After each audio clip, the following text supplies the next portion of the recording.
Au nom du Père et du Fils et du Saint-Esprit, Amen. le Seigneur soit avec vous. Et avec votre esprit, Nous célébrons en ce jour la mémoire de Sainte Élisabeth de Hongrie, religieuse, distinguée de par sa charité envers les pauvres et les malades les plus abandonnés. Implorons son intercession pour ces personnes qui souffrent dans leur corps et dans leur âme, pour ces personnes abandonnées au cours de cette Eucharistie. Préparons la célébration de ces saints mystères en reconnaissant humblement notre fragilité et en demandant pardon au Seigneur. Seigneur, accorde-nous ton pardon. nous avons péché contre toi Montre-nous ta miséricorde. et nous serons sauvés. Que Dieu Tout-Puissant nous fasse miséricorde, qu'il nous pardonne nos péchés et nous conduise à la vie éternelle. Amen. Seigneur, prends pitié. Seigneur, prends pitié. Ô Christ, prends pitié. Ô Christ, prends pitié. Seigneur, prends pitié. Seigneur, prends pitié. Prions le Seigneur. Dieu qui a donné à Sainte Élisabeth de Hongrie de reconnaître et de vénérer le Christ dans les pauvres, accorde-nous de servir avec une inépuisable charité ceux qui sont dans le besoin et l'affliction. Par Jésus le Christ, notre Seigneur et notre Dieu, qui vit et règne avec toi le Saint-Esprit, maintenant et pour les siècles des siècles. Amen. Lecture du deuxième livre des martyrs d'Israël. En ces jours-là, 7 frères avaient été arrêtés avec leur mère. À coups de fouet et de nez de bœuf, le roi Antiochos voulut les contraindre à manger du porc, viande interdite. Leur mère fut particulièrement admirable et digne d'une illustre mémoire. Voyant mourir ses 7 fils dans l'espace d'un seul jour, elle le supporta vaillamment parce qu'elle avait mis son espérance dans le Seigneur. Elle exhortait chacun d'eux dans la langue de ses pères. Cette femme héroïque leur parlait avec un courage viril. « Je suis incapable de dire comment vous êtes formés dans mes entrailles. Ce n'est pas moi qui vous ai donné l'esprit et la vie, qui ai organisé les éléments dont chacun de vous est composé. C'est le Créateur du monde qui façonne l'enfant à l'origine, qui préside à l'origine de toutes choses. C'est lui qui, dans sa miséricorde, vous rendra l'esprit et la vie, parce que pour l'amour de ses lois, vous méprisez maintenant votre propre existence. » Antiochos s'imagina qu'on le méprisait et soupçonna que ce discours contenait des insultes. Il se mit à exhorter le plus jeune, le dernier survivant. Bien plus, il lui promettait avec serment de le rendre à la fois riche et très heureux s'il abandonnait les usages de ses pères. Il en fera son ami et il lui confierait des fonctions publiques. Comme le jeune homme n'écoutait pas, le roi appela sa mère et l'exhortait à conseiller l'adolescent pour le sauver. Au bout de ces longues exhortations, elle consentit à persuader son fils.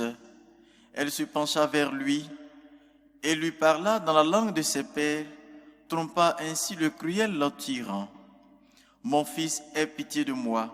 Je t'ai porté 9 mois dans mon sein. Je t'ai allaité pendant 3 ans. Je t'ai nourri et élevé jusqu'à l'âge où tu es parvenu. J'ai pris soin de toi. Je t'en conjure, mon enfant, regarde le ciel et la terre avec tout ce qu'ils contiennent. Sache que Dieu a fait tout cela de rien et que la race des hommes est née de la même manière. Ne crains pas ce bourreau, montre-toi digne de tes frères et accepte la mort, afin que je te trouve avec eux au jour de la miséricorde. » Lorsqu'elle eut fini de parler, le jeune homme déclara : « Qu'attendez-vous ? Je n'obéis pas à l'ordre du roi, mais j'écoute l'ordre de la loi donnée à nos pères par Moïse.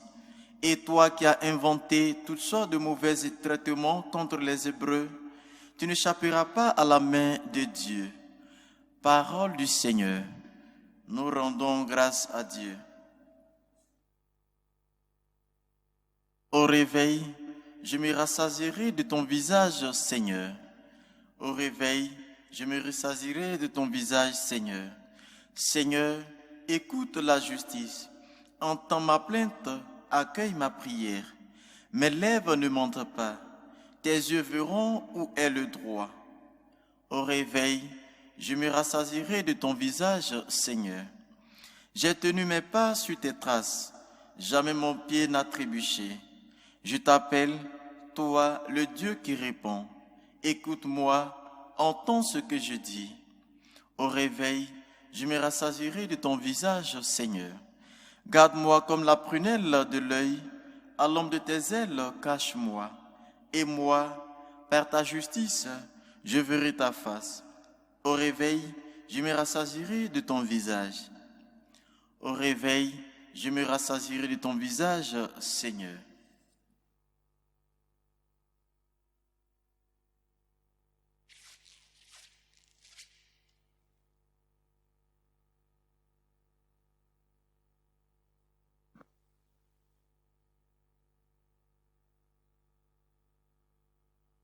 Le Seigneur soit avec vous. Et avec vous. Proclamation de l'Évangile de Jésus-Christ selon Saint Luc. Gloire à toi, Seigneur Jésus. En ce temps-là, comme on l'écoutait, Jésus ajouta une parabole. Il était près de Jérusalem et ses auditeurs pensaient que le royaume de Dieu allait se manifester en l'instant même. Voici donc ce qu'il dit. Un homme de la noblesse partit dans un pays lointain pour se faire donner la royauté et revenir ensuite. Il appela 10 de ses serviteurs et remit à chacun une somme de la valeur d'une mine. Puis il leur dit, « Pendant mon voyage, faites de bonnes affaires. » Mais ses concitoyens le détestaient et ils envoyèrent derrière lui une délégation chargée de dire, « Nous ne voulons pas que cet homme règne sur nous. » Quand il fut de retour après avoir reçu la royauté, il fit convoquer les serviteurs auxquels il avait remis l'argent afin de savoir ce que leurs affaires avaient rapporté. Le premier se présenta et dit, « Seigneur, la somme que tu m'avais remise a été multipliée par 10. » Le roi lui déclara, « Très bien, bon serviteur. Puisque tu as été fidèle en si peu de choses, reçois l'autorité sur 10 villes. » Le second vint dire, « La somme que tu m'avais remise, Seigneur, a été multipliée par 5. » À celui-là encore, le roi dit, « Toi, de même, sois à la tête de 5 villes. » Le dernier vint dire, « Seigneur, voici la somme que tu m'as remise. Je l'ai gardée enveloppée dans un linge. En effet, j'avais peur de toi, car tu es un homme exigeant. Tu retires ce que tu n'as pas mis en dépôt, tu moissonnes ce que tu n'as pas semé. » Le roi lui déclara, « Je vais te juger sur tes paroles, serviteur mauvais. Tu savais que je suis un homme exigeant, que je retire ce que je n'ai pas mis en dépôt, que je moissonne ce que je n'ai pas semé. Alors, pourquoi n'as-tu pas mis mon argent à la banque? À mon arrivée, je l'aurais repris avec les intérêts. » Et le roi dit à ceux qui étaient là, « Retirez-lui cette somme et donnez-la à celui qui a 10 fois plus. » On lui dit, « Seigneur, il a 10 fois plus. » Je vous le déclare, on donnera à celui qui a, mais celui qui n'a rien se verra enlever même ce qu'il a. Quant à mes ennemis, ceux qui n'ont pas voulu que je règne sur eux, amenez-les ici, égorgez-les devant moi. » Après avoir ainsi parlé, Jésus partit en avant pour monter à Jérusalem. Acclamons la parole de Dieu. Louange à toi, Seigneur Jésus. Le martyre des 7 frères et leur mère, ce que nous appelons communément les frères Maccabées, vient nous montrer encore une fois la nécessité de la fidélité dans les choix de vie que nous faisons.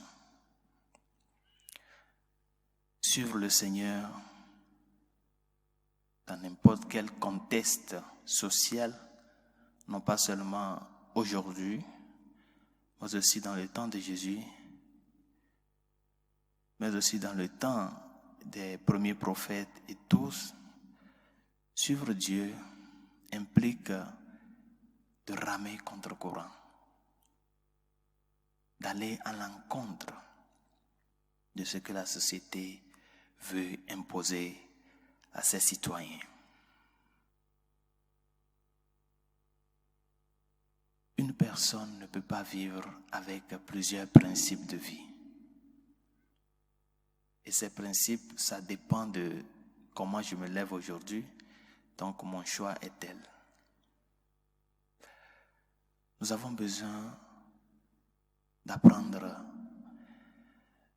de ces frères qui ont préféré, qui ont choisi la fidélité à l'alliance faite avec Yahvé, que de rompre cette alliance en adorant le roi.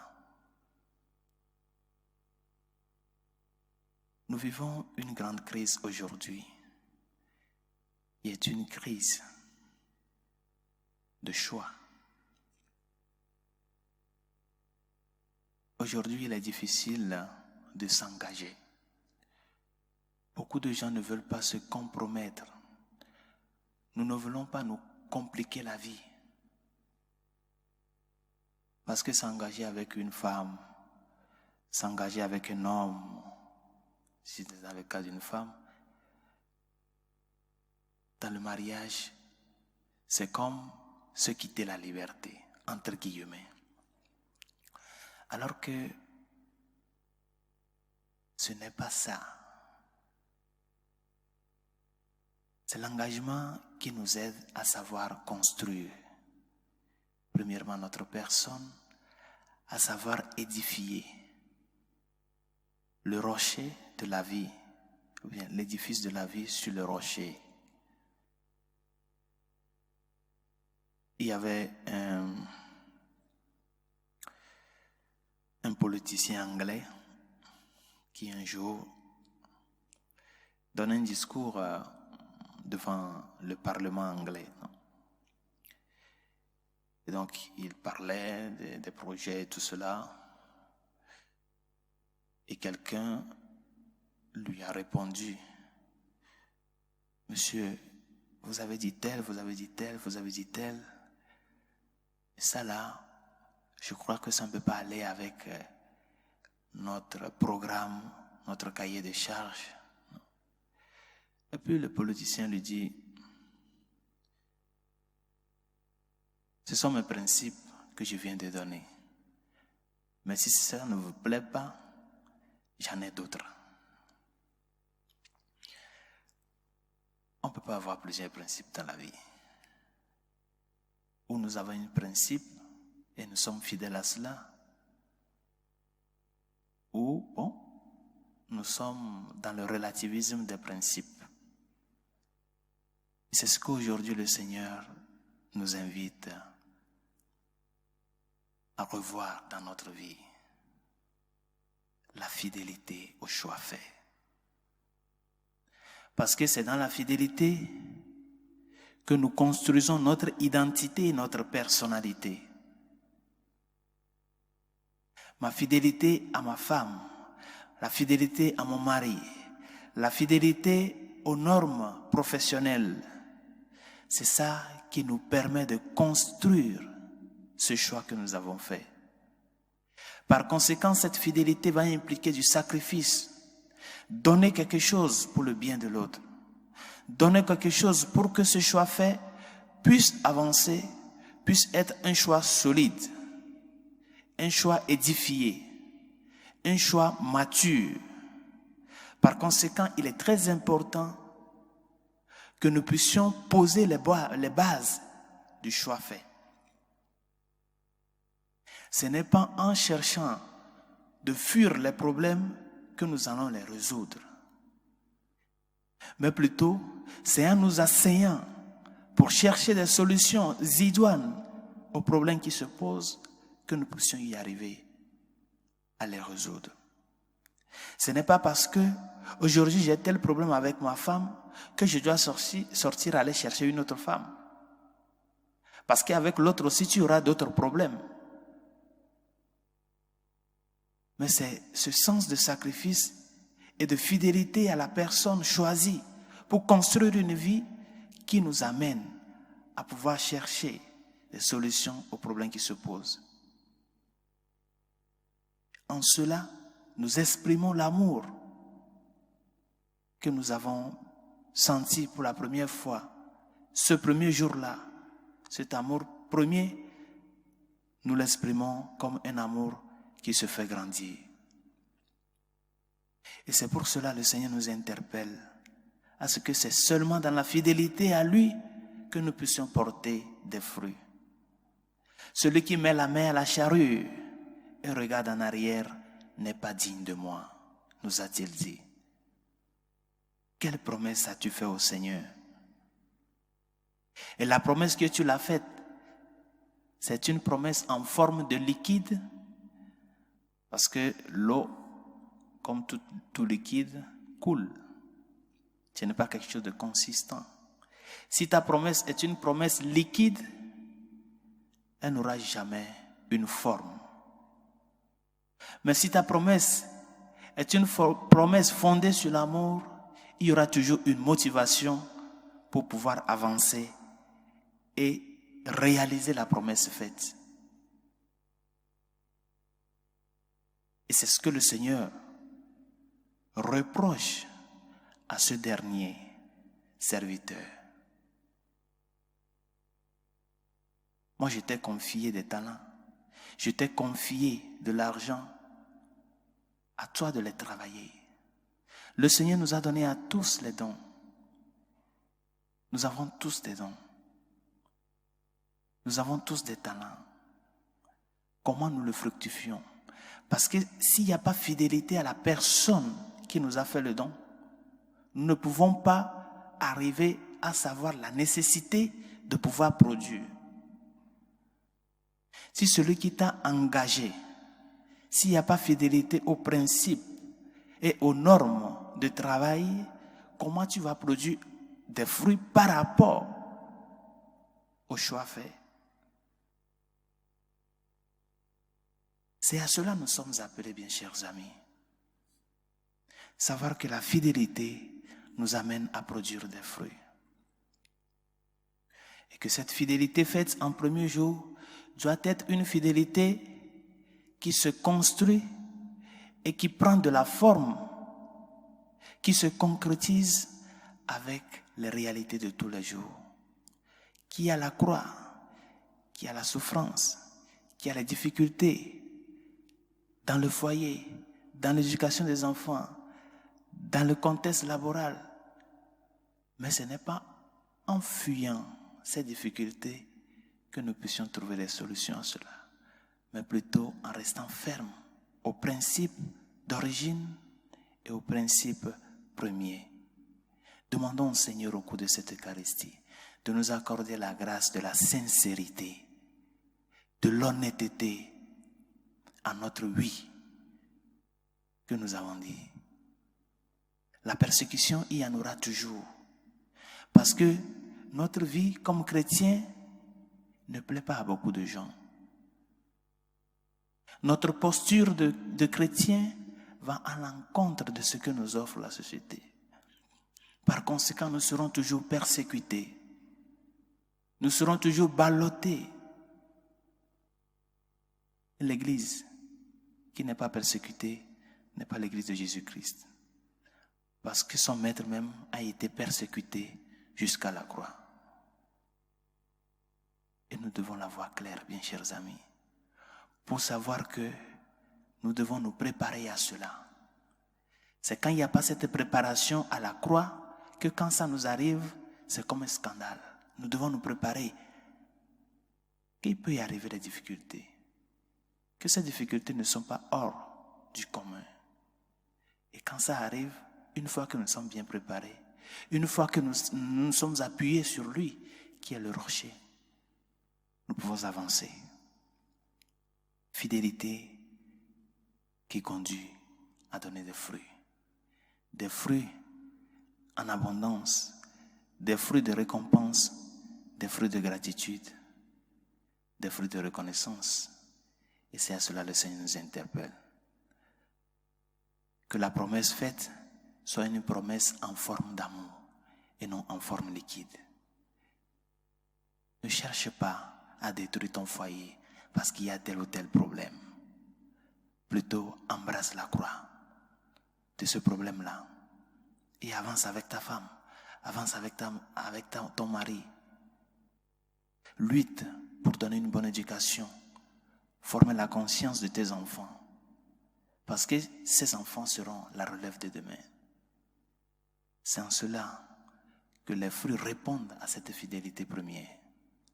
Que le Seigneur nous y aide. Pour la Sainte Église catholique et ses pasteurs, afin que, fidèles au message du Christ, nous puissions porter ce message de par nos témoignages de vie à tous les cœurs. Seigneur, écoute-nous. Seigneur, exauce-nous. Pour les gouvernants, ceux qui ont la capacité de légiférer afin que les lois faites soient en faveur de la vie humaine, du bien commun et de la dignité de la personne humaine, Seigneur, écoute-nous. Seigneur, exauce-nous. Pour les malades, ceux qui souffrent dans leur corps, dans leur âme, pour les personnes qui nous ont demandé de prier pour eux et ceux à qui nous avons promis nos prières, pour les enfants dans la pédiatrie, les victimes de l'avortement, les victimes de l'euthanasie, Seigneur, écoute-nous. Seigneur, exauce-nous. Pour nos défunts, afin que le Seigneur, dans sa miséricorde, les accueille auprès de lui, Seigneur, écoute-nous. Seigneur, exauce-nous. Pour la paix dans le monde, dans les pays dans lesquels elle est la plus menacée, Seigneur, écoute-nous. Seigneur, exauce-nous. Et pour tout un chacun de nous, afin que nous puissions apprendre à l'exemple des martyrs de Maccabée à être sincères et fidèles au choix fait. Moi et ma maison, nous servirons le Seigneur, a dit le prophète Josué. Que le Seigneur nous aide à nous aussi, à ce que les choix que nous avons faits, surtout les engagements de vie, de par la vie religieuse, la vie sacerdotale, la vie matrimoniale, la vie laborale, que nous puissions y arriver à être fidèles dans la sincérité et l'honnêteté à ces choix pour pouvoir produire des fruits abondants. Seigneur, écoute-nous. Seigneur, exauce-nous. Dieu de miséricorde, écoute les supplications que nous t'adressons avec foi et espérance, toi qui vis et règnes pour les siècles des siècles. Amen.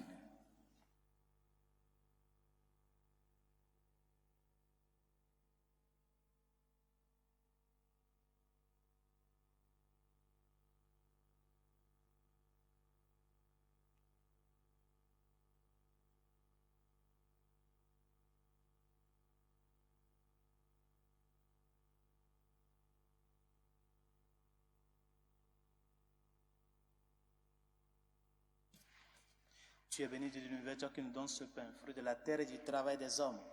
Nous te le présentons, il deviendra le pain de la vie. Béni soit Dieu maintenant et toujours. Tu es béni, Dieu de l'univers, toi qui nous donnes ce vin, fruit de la vigne et du travail des hommes. Nous te le présentons, il deviendra le vin du royaume éternel. Béni soit Dieu maintenant et toujours.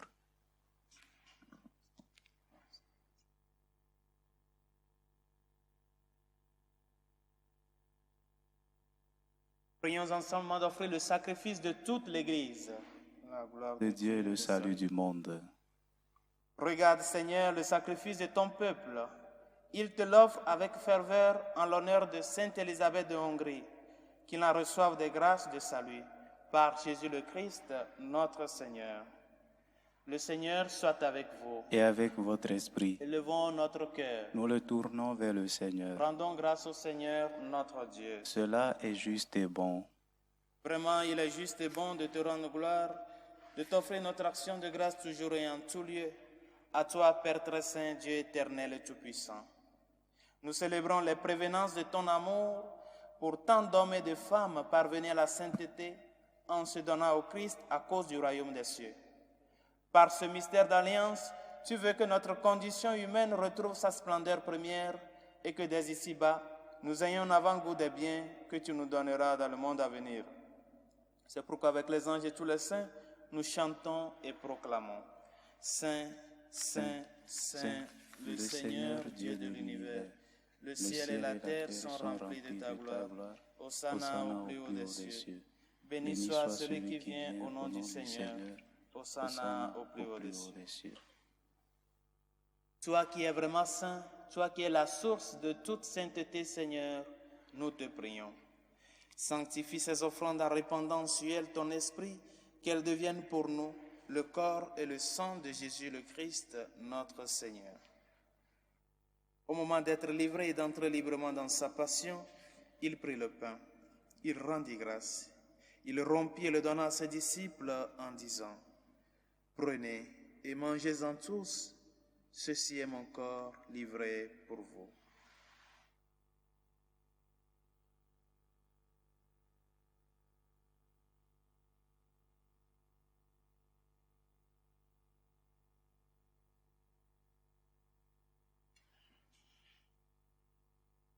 De même, à la fin du repas, il prit la coupe.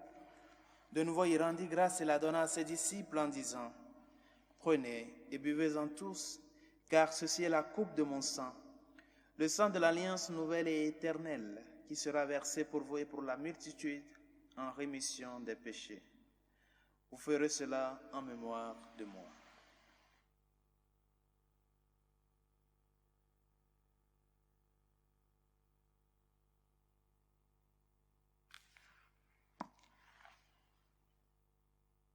Il est grand le mystère de la foi. Nous proclamons ta mort, Seigneur Jésus. Nous célébrons ta résurrection. Nous attendons ta venue dans la gloire. Faisant ici mémoire de la mort et de la résurrection de ton Fils, nous t'offrons, Seigneur, le pain de la vie et la coupe du salut, et nous te rendons grâce car tu nous as choisis pour servir en ta présence. Humblement, nous te demandons qu'en ayant part au corps et au sang du Christ, nous soyons rassemblés par l'Esprit Saint en un seul corps. Souviens-toi, Seigneur, de ton Église répandue à travers le monde. Fais-la grandir dans ta charité avec le pape François, notre évêque Carlos et tous ceux qui ont la charge de ton peuple.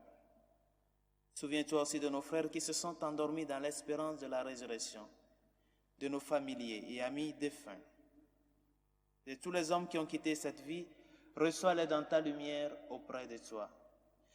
Sur nous tous, enfin, nous implorons ta bonté. Permets qu'avec la Vierge Marie, la bienheureuse Mère de Dieu, Saint Joseph, son très chaste époux, avec les apôtres et les saints de tous les temps, Sainte Élisabeth de Hongrie, qui ont vécu dans ton amitié, nous ayons part à la vie éternelle et que nous chantions ta louange par Jésus-Christ, ton Fils bien-aimé. Par lui, avec lui et en lui, à toi, Dieu le Père Tout-Puissant, dans l'unité du Saint-Esprit, tout honneur et toute gloire pour les siècles des siècles. Unis dans le même esprit, nous pouvons dire avec confiance la prière que nous avons reçue du Sauveur. Notre Père qui es aux cieux, que ton nom soit sanctifié, que ton règne vienne, que ta volonté soit faite sur la terre comme au ciel. Donne-nous aujourd'hui notre pain de ce jour.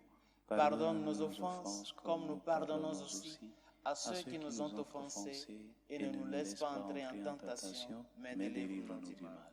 Délivre-nous de tout mal, Seigneur, et donne la paix à notre temps. Par ta miséricorde, libère-nous du péché. Rassure-nous devant les épreuves en cette vie où nous espérons le bonheur que tu promets et l'avènement de Jésus-Christ, notre Sauveur. Car c'est à toi qu'appartiennent le règne, la puissance et la gloire pour les siècles des siècles. Seigneur Jésus-Christ, tu as dit à tes apôtres, « Je vous laisse la paix, je vous donne ma paix. » Ne regarde pas nos péchés, mais la foi de ton Église. Pour que ta volonté s'accomplisse, donne-lui toujours cette paix et conduis-la vers l'unité parfaite, toi qui règnes pour les siècles des siècles. Amen. Que la paix du Seigneur soit toujours avec vous. Et avec votre esprit. Agneau de Dieu qui enlève le péché du monde, prends pitié de nous. Agneau de Dieu qui enlève le péché du monde, prends pitié de nous. Agneau de Dieu qui enlève le péché du monde, donne-nous la paix.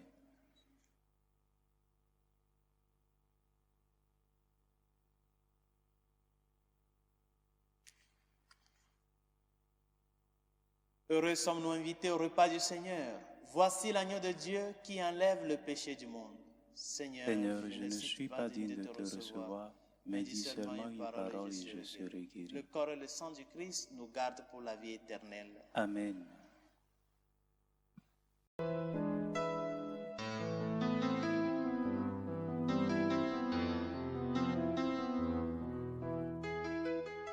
Communion spirituelle. Mon Jésus, je crois en votre présence dans le très saint sacrement. Je vous aime plus que toute chose et je désire que vous veniez dans mon âme. Je ne puis maintenant vous recevoir sacramentellement dans mon cœur. Venez-y au moins spirituellement.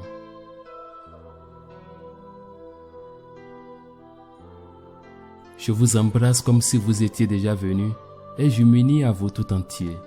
Ne permettez pas que j'aie jamais le malheur de me séparer de vous. Amen.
Prions encore le Seigneur.